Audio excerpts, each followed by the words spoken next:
Двајца монаси патувале заедно. Во еден момент стигнале до една силна река, која сакале да ја поминат. Здогледале една млада и убава жена која исто така сакала да ја помине реката.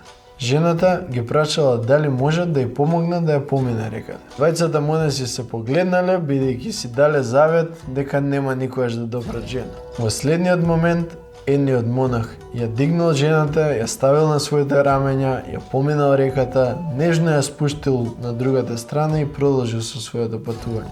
Другиот монах не можел да поверува што се случило. Така поминувале километри заедно, додека едниот монах цело време ја мислел жената. Во еден момент не можел да се воздржи повеќе, избулнал и му рекол: "Како можеш да ја носиш жената, па нели имаме ние завет дека нема никогаш да допираме жена?" Другиот монах го погледнал и му рекол: "Јас ја оставив жената кај реката. Зошто ти се уште ја носиш?"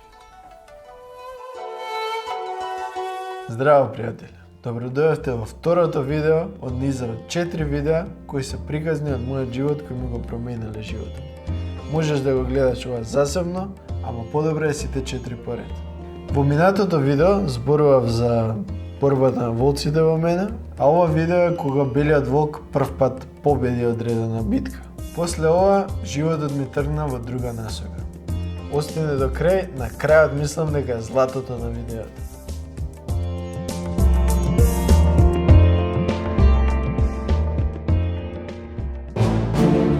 Приказната за старецот. Го нарекувам старецот иако имаше околу 60 до 70 години. Не се сеќавам на името негово, ама на случајот дефинитивно се сеќавам. Како мал не бев населен со животни, но имаше едно лето кај што неколку пати не бркаа кучиња. Па така кога поминувавме низ еден пролаз, кучиња ни лаја и ни ржја. Како деца сосема невино земавме неколку камења и почнавме да маваме на нив. Тогаш се појави старецот, дојде на кај нас и не прашуваше зошто ги маваме кучињата. Ние му рековме дека не лајат и не ржат. Се најдов јас пред него и одеднаш зема ме рашамара. Не мислев дека е возможно возрасен да шамара дете. Ситуацијата ме преболни со гнев.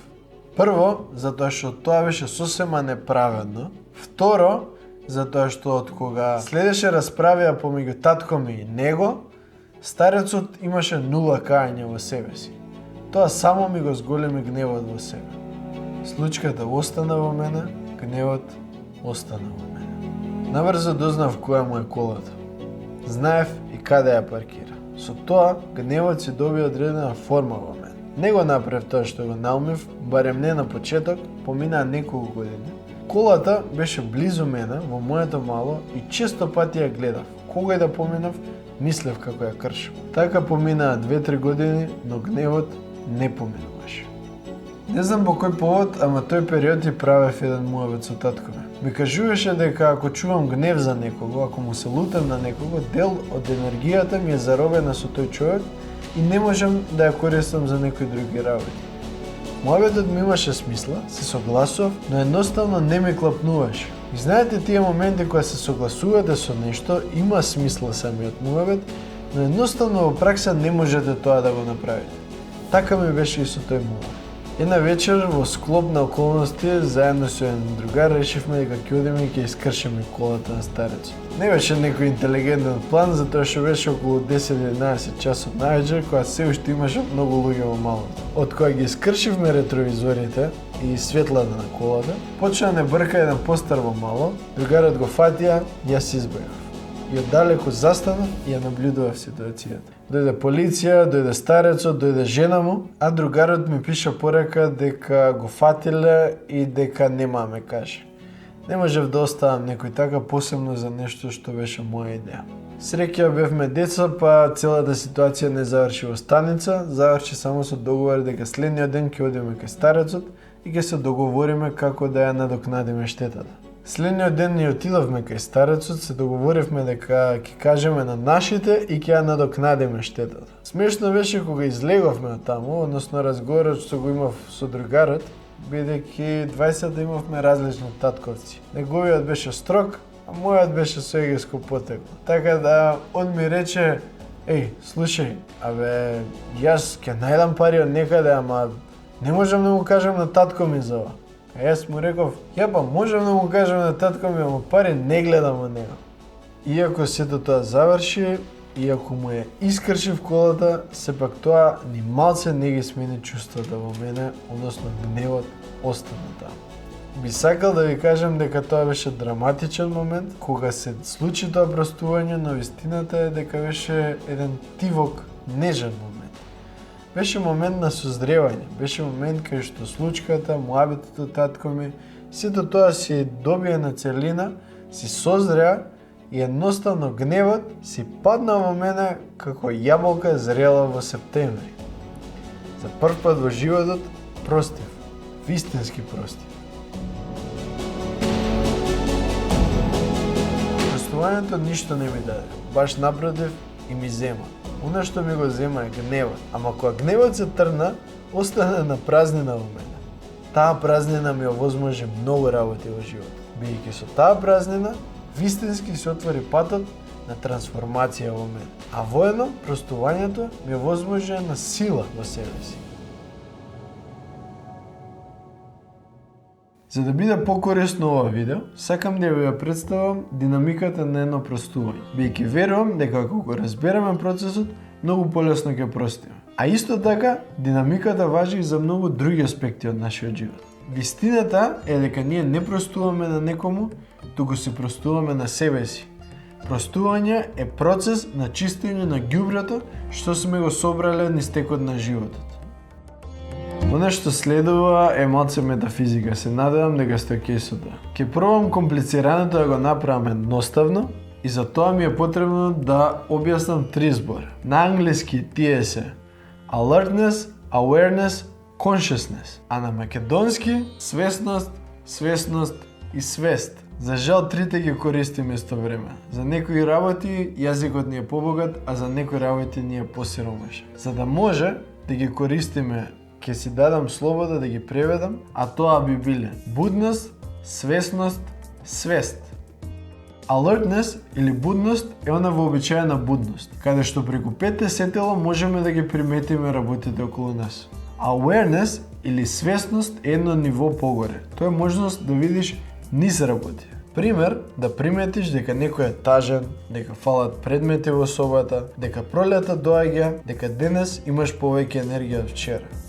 Сега доаѓаме до третиот збор и тука станува интересно, но исто така комплицирано. Потребно ми е вашето внимание за да може да поминеме низ ова. Consciousness или свеста е едно ниво погоре. Пази сега. Свеста е она што може да ја види свесноста. Знам колку чудно звучи, но ќе го кажам пак.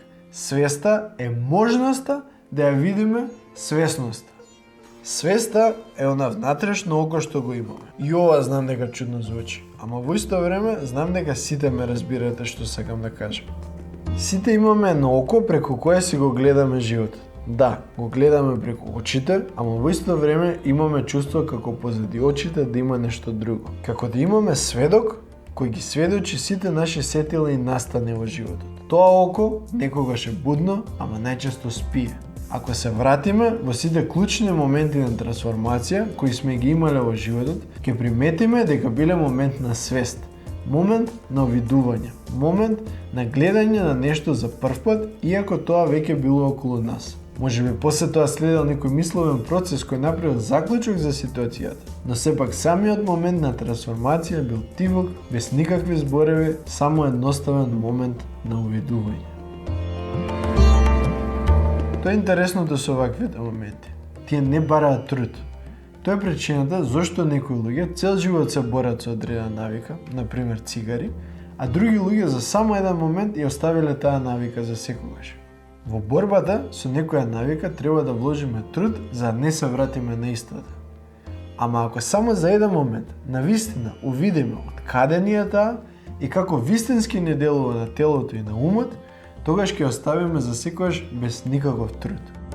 Тоа е разликата помеѓу промена и трансформација. Промена би било како менување на бојата на нештото, а трансформација е напуштање на старото и оставање простор да дојде новото.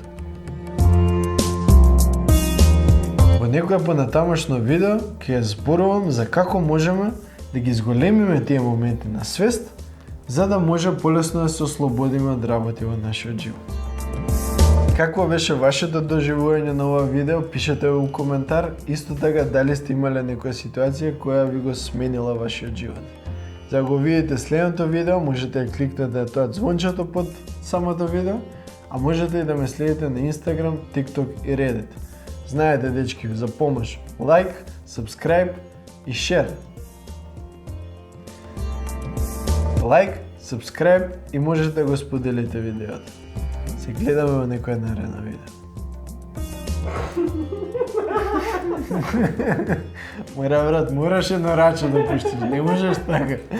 Без рака, Не можеш така, ако сака да си чао му кажеш на некој.